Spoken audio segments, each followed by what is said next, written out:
Hi, welcome to today's video. Today I'll be taking you through the process of how I create a live painting.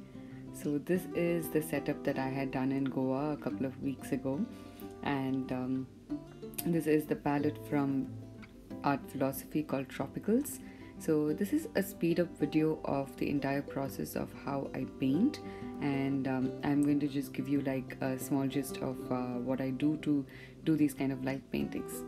So I block out the colors first. I use this palette whenever I'm traveling.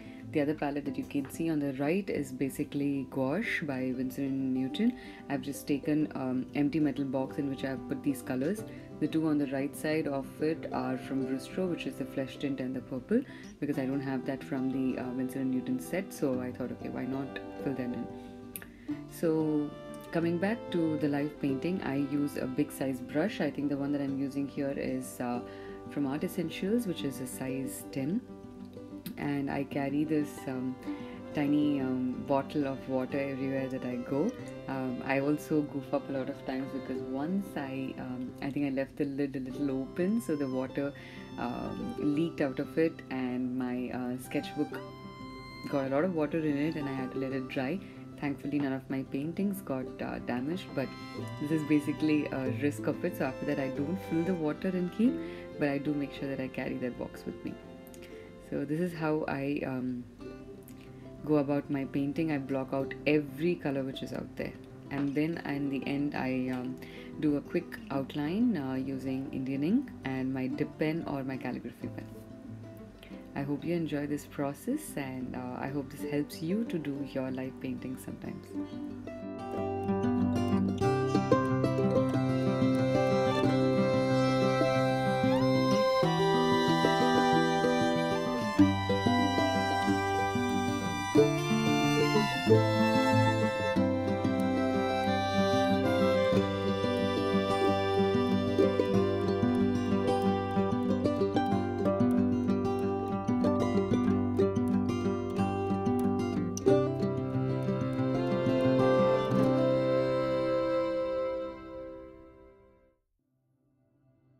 One thing you need to make sure when you're blocking out the colors is the colors don't mix with each other. Make sure that it's either dry, or don't use too much water that it takes too long to dry.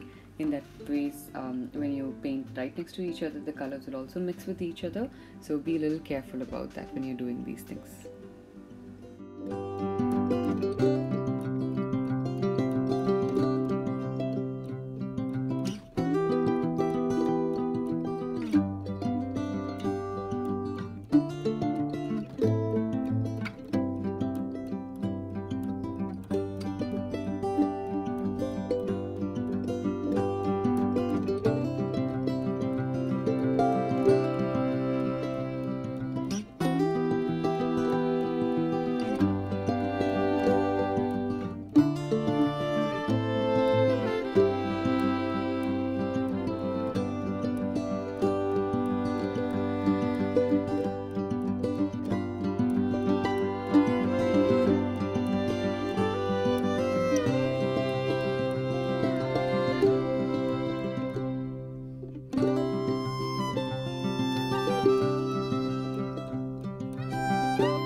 It's the details, the tiny details basically, which helps you to bring the entire painting together. So after I created these spots, I let it dry for some time because I didn't want the colors to mix with each other, and I started adding the tiny details for the rest of the areas.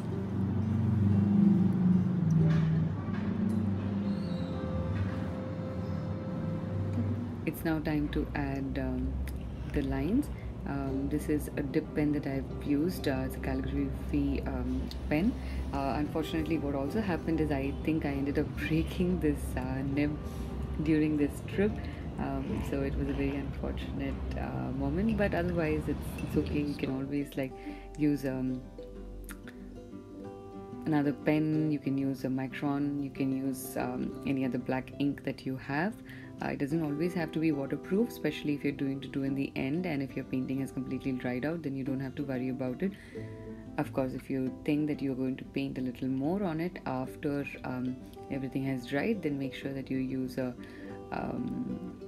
waterproof pen. So at this point, my calligraphy pen had broken. It not yet, I think it's there on the right hand side, but it did happen during this trip. I think at the end of this painting, when I was trying to fix the nib, it broke. But these things tend to happen and they make for good memories, I think. So when I do the outlining, I'm very careful about all the details that I add. I make sure that I don't miss out on these small details. It's very important to make sure everything is there. The pen I'm using to do this outline here is not waterproof. It is Untitled Air Micro, which I use for doing a lot of doodling. I find the nib is very soft and free flow, which is why it's really nice for doing these kind of details.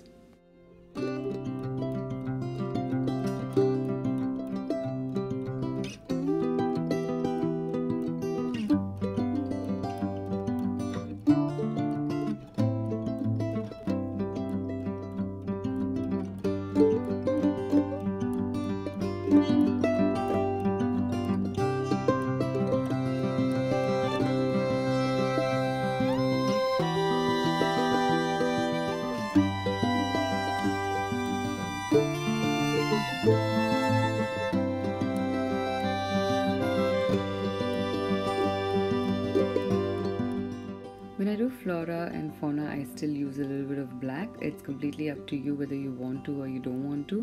In fact, even the entire black outline which I'm doing, it's only because I personally like it. If you're somebody who doesn't like it, just skip it. Just do something else instead. You can use darker lines with colors if you want to, or if you just want to skip it altogether, you can completely do that. It's your style of visualizing what's in front of your eyes and then recreating it in the way that you like it.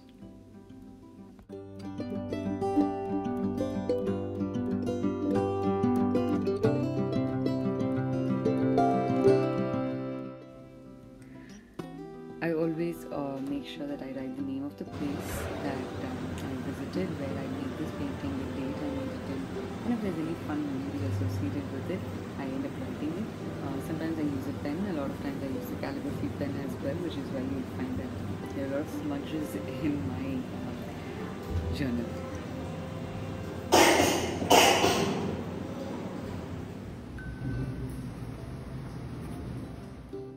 This is how my painting looks when it's finished. I absolutely love creating things like these. It makes me so happy. It just etches these beautiful memories in my mind. I hope someday you get to create it, and I hope this helped you today to get you kickstarted into your journal life.